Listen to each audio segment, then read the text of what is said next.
Welcome to IGiS CAD, a versatile 2D drafting and 3D modeling CAD software. In this video, we are going to tell you how to work with path array command.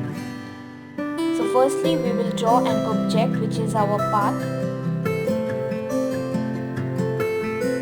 and then we will draw a circle to array along the path. Now we will convert the circle into a block. We need to remember the name we have specified. We will select the entity and specify a base point.